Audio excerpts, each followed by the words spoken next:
Hello everyone.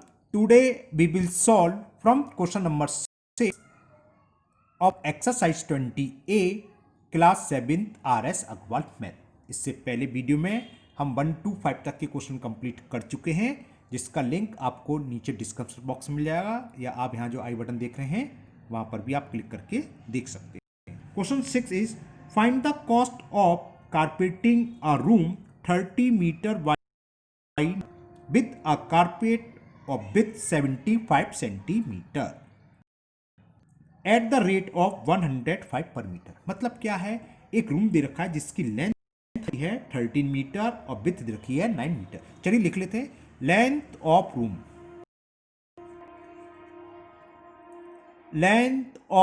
Room हमें given है 13 metre. भैया को निकल जान दो। और width of room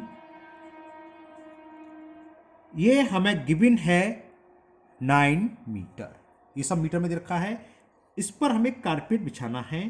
find the cost of carpeting of a room 30 metre by 9 metre with a carpet of width 75 centimetre. Width of carpet वो हमें दे रखी है 75 सेंटीमीटर। ये दोनों मीटर में, इसको भी मीटर में कन्वर्ट कर लें। मीटर में कन्वर्ट करने के लिए क्या करते हैं हम, 100 से डिवाइड, और 100 से डिवाइड करेंगे तो क्या होगा 2 प्लेस के बाद डेसिमल, तो 0.75 मीटर आ गया। और मैंने मीटर में कन्वर्ट करना, एक तो यही कॉस्ट, दूसरा कॉस्ट क्या है, आगे जो कॉस्ट दे रखी है वो दे रखी है एट द रेट ऑफ 105 पर मीटर। कारपेट की कॉस्ट दे रखी है, चलो मैं लिख देता हूं, कॉस्ट ऑफ कारपेट ये देखिए ₹105 पर मीटर। 1 मीटर लंबे कारपेट की कॉस्ट 105। तो हम इस रूम में बिछाएंगे तो उसकी कॉस्ट क्या होगी। तो होता क्या है, देखो हम ये किसी रूम में बिछा रहे हैं तो आपका जो फर्श है, फ्लोर है रूम का, उसका एरिया जितना होगा उतना ही कारपेट का होगा। अगर ये कोई रूम है, इसमें हमने पूरा कारपेट बिछा दिया, इधर आया फिर यहाँ से फोल्ड करके यहाँ बिछा दिया, फिर यहाँ से फोल्ड करके यहाँ बिछा दिया, तो पूरा एरिया तो कवर करा है, भले कितनी बार मूव हो उससे कोई फर्क नहीं है। इस कारपेट का एरिया किसके बराबर होगा, इस पूरे रूम के फ्लोर के ही तो होगा। तो एरिया ऑफ कारपेट निकाल लो। चलिए निकालते हैं। तो area of carpet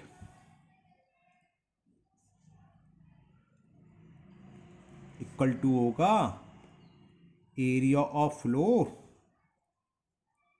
of the room. जो रूम का फर्श है उसके एरिया के, कारपेट का एरिया होगा L इंटू वी। रेक्टेंगल की शेप भी तो होती है कारपेट की।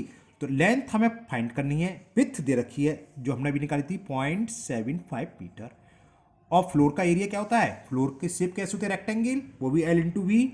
लेंथ हमें रूम की दे रखी है 13 मीटर और विथ दे रखी है 9 मीटर। तो इससे क्या हुआ, लेंथ ऑफ कारपेट निकलाई। लिखना चाहो लिख लो, लेंथ ऑफ कारपेट, जिस पी हमने लिखा था सॉरी L, वो लेंथ ऑफ कारपेट ही तो है। लेंथ ऑफ कारपेट हो गई 13 इंटू 9 अपॉन 0.75। ओके, यहाँ तक तो कोई प्रॉब्लम नहीं है। चलो मैं पहले डेसिमल को रिमूव करूँ। डेसिमल हटा के मैंने 2 जीरो पर बढ़ा लिए। ओके, अब मैंने पहले 3 से कैंसिल करा, 3 3 जा 9, 2 जीरो आ गए।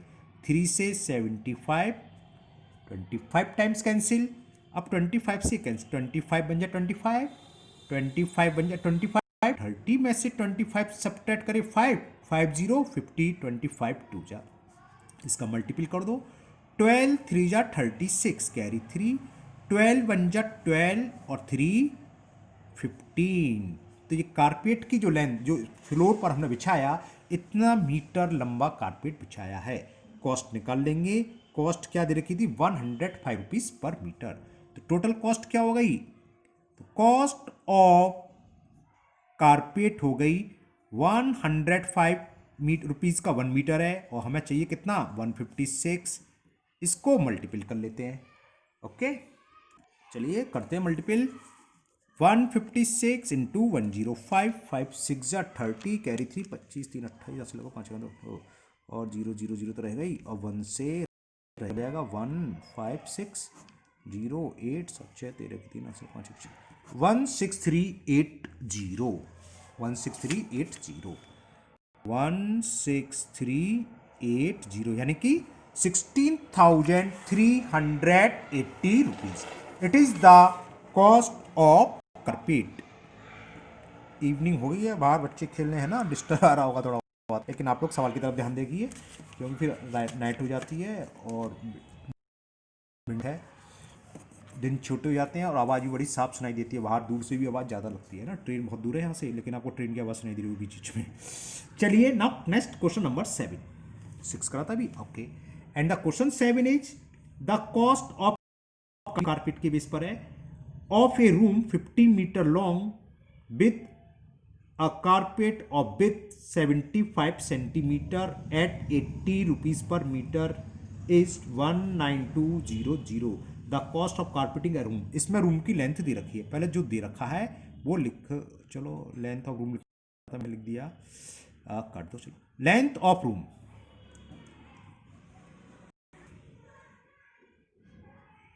ये हमें 15 मीटर दे रखी है। दोबारा सुन लो ध्यान से, the cost of carpeting a room, मतलब एक रूम में हमें कारपेट बिछाना है, उसकी टोटल कॉस्ट दे रखी है ना, और वो कारपेट कितना है, width 75 centimetre of carpet as 70, उसमें 75 थी, हाँ 75 सेंटीमीटर, ये मीटर में, मैं इसको चेंज करना होगा तो कर लेंगे, थोड़ी सी जगह छोड़ दे रहा हूँ, पहले आगे पढ़ते हैं।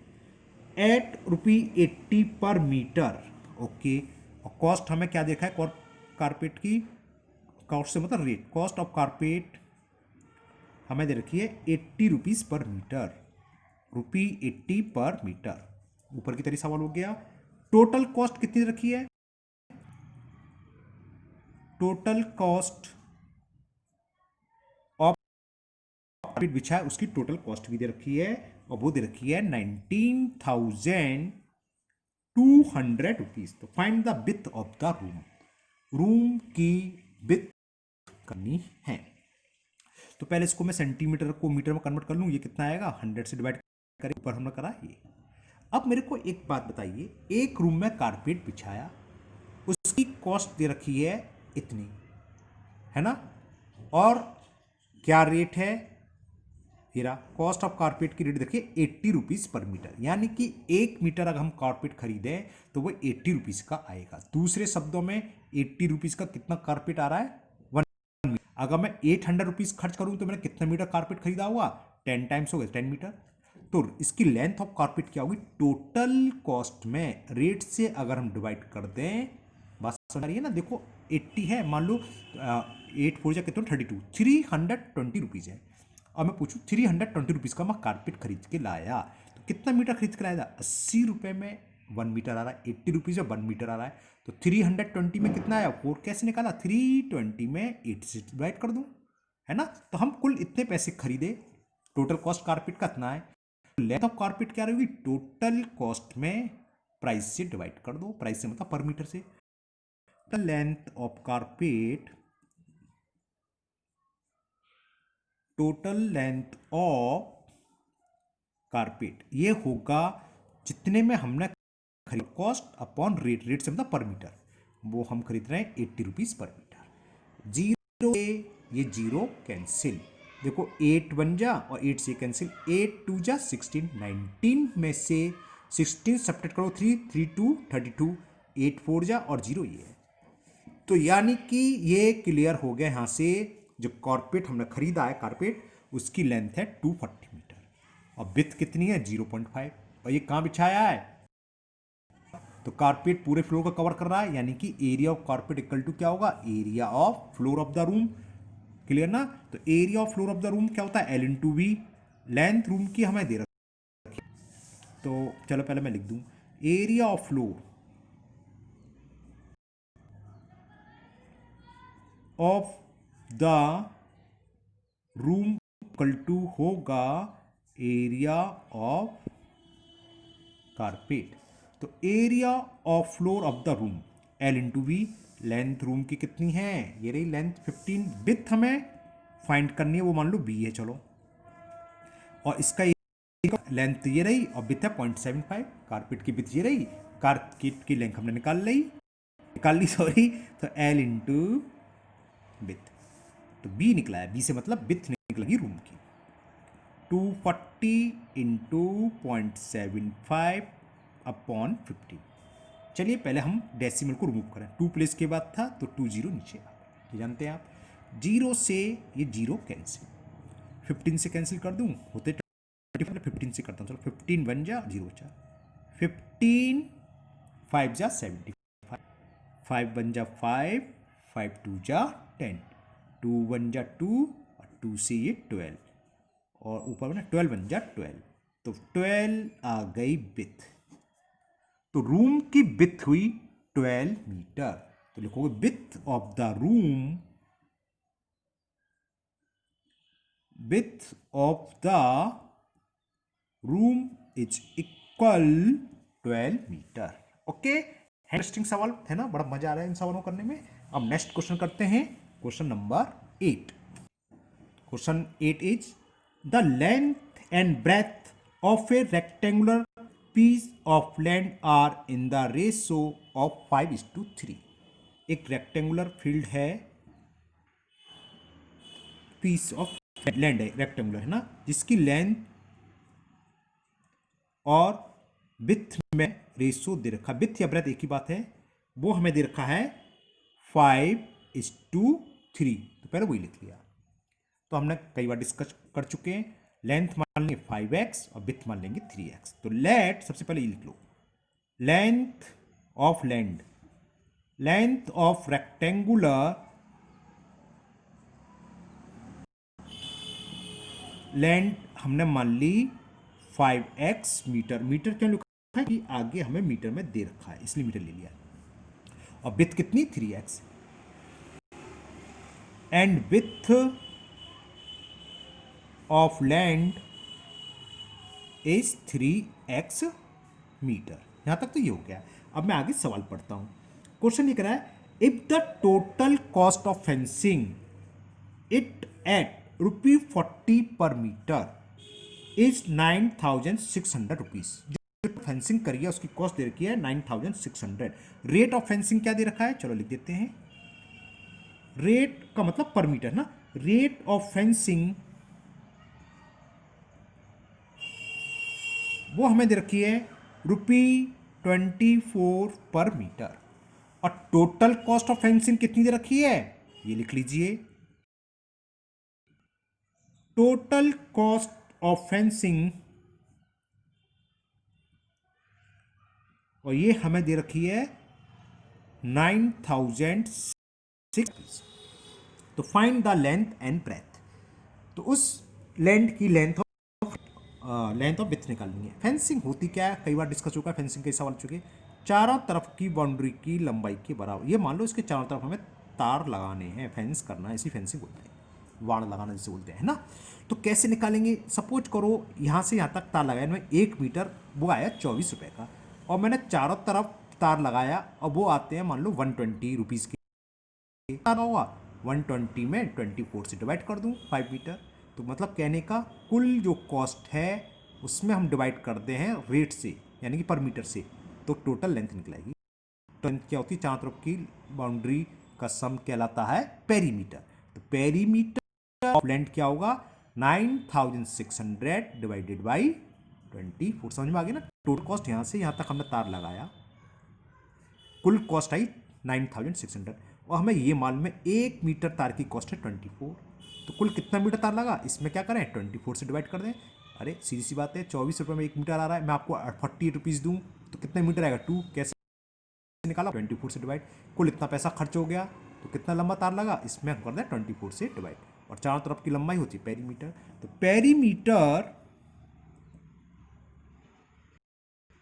ऑफ लैंड, अब मैं रेक्टेंगुलर नहीं लिख रहा, ऊपर आ ही चुका है, क्लियर हो गया। क्या निकालेंगे, टोटल कॉस्ट ऑफ फेंसिंग वो है 9,600 अपॉन रेट, यानी कि cost of fencing of 1 metre वो 24 4 जा होते हैं 96, और 2 जीरो ये आ गए।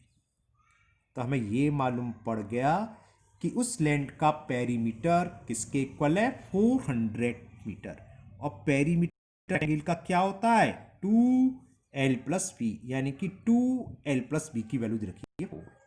लेंथ हमने ऊपर मान ली थी 5x, यानी लेंथ 5x और विड्थ मानी थी 3x। तो l और v की वैल्यू पुट कर दो, twice 5x plus 3x is equal 400।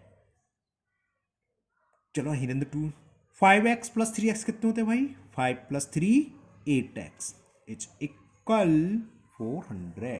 तो x की वैल्यू क्या हुई 400 अपॉन 2 और 8 नीचे आ जाएंगे, जिसे हम क्रॉस मल्टीप्लिकेशन कहते हैं।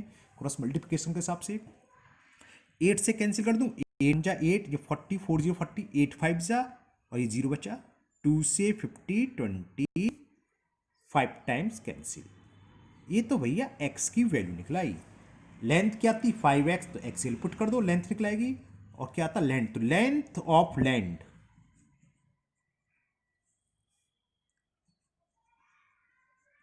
क्या होगी 5x, यानी कि 5 इंटू 25, 25 5 जो होते हैं 125। तो ये तो लेंथ निकलाई। विड्थ ऑफ लैंड, जो हमारे पास रेक्टेंगुलर लैंड है उसकी विड्थ थी 3x, 3 इंटू एक्स, और x की वैल्यू क्या है 25। तो 3 into 25 is equal 75 metre. Okay, ये क्वेश्चन हो गया आपका complete. Now number 9, and the question 9 is find the length of the large ball that can be placed in a hall 10 metre long. Length हमें दे रखी है हॉल की 10 metre, 10 metre wide भी हमें दे रखी है 10 मीटर एंड 5 मीटर हाइट रखी है 5 मीटर। तो सिंपल सा फॉर्मूला बेस पर है, जब हमने इंट्रोडक्शन वाली वीडियो बताई थी उसमें बताया था। देखो होता क्या है, नीचे हो जाएगा तो समझा देते हैं। हॉल की शेप क्या होती है क्यूबॉइड, है ना, जो आपका रूम है, रूम मान लो जिसकी लेंथ ये है, विड्थ ये हाइट। इसमें हम सबसे बड़ी रॉड पोल कैसे रखते हैं, हम कैसे रखते हैं इस कोने से और नीचे जमीन पर इस कोने पर अपोजिट, जो इसका कहलाता है डायगोनल्स, है ना। इस कॉर्नर से लेके इस कॉर्नर तक लो तो वो कहलाता है डायगोनल्स। और उसकी लेंथ किसके बराबर होती है √L² plus v² plus h²। बस ये फॉर्मूला लगाना है और कुछ नहीं। Find the length of the largest pole, तो लिखोगे length of the largest pole, इसके अंदर जो हम पोल रख सकते हैं वो इक्वल होगी √L² plus v² plus h², इसके डायगोनल की इक्वल होती है और ये डायगोनल कहलाता है। ये समझे ना, इस बॉल के इस वाले कोना और इस वाली बॉल का इधर वाला कोना, ऊपर से नीचे तक का। वैल्यू पुट कर दीजिए।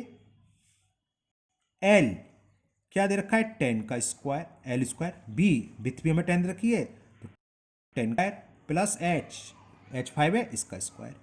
10 का स्क्वायर क्या होता है भाई 100, फिर 10 का आ गया 100, 5 का 25, 100 100 200, 200 और 25 कितना हो गया 225। भाई किसका स्क्वायर रूट होता है 20, ये किसका स्क्वायर होता है 15, इसका स्क्वायर रूट क्या आएगा 15 metre. It is the answer.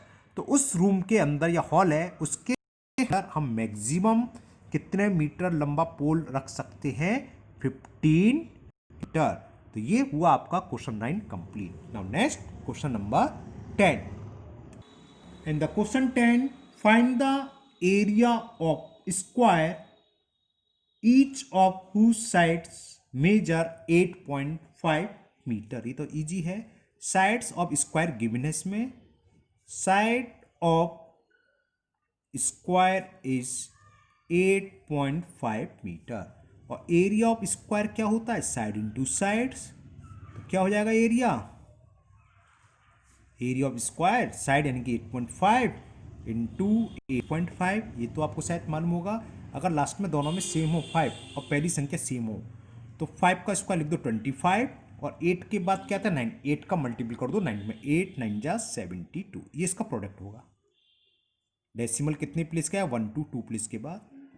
बस ये आंसर आ गया 72.25 स्क्वायर मीटर और लिख दीजिए। तो it is the area of square room. Now question number 11, इसमें दो पार्ट्स हैं। फर्स्ट पार्ट पढ़ता हूं सवाल। Find the area of the square the length of whose diagonal is. First में देखिए 72, तो डायगोनल्स ऑफ स्क्वायर